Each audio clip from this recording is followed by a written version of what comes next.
ছয়টি পারমাণবিক বোমা তৈরির কাছাকাছি পৌঁছে গেছে পারস্য উপসাগরীয় দেশ ইরান। বিস্ফোরকে দাবি এলো স্বয়ং আমেরিকার প্রভাবশালী সিনেটরের কাছ থেকে।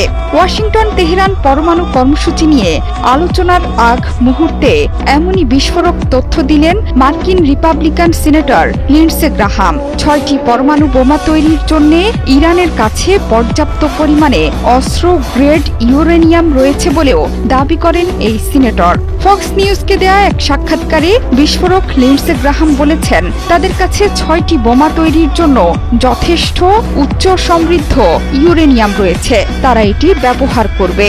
ইরান 6টি পারমাণবিক বোমা তৈরির খুব কাছাকাছি।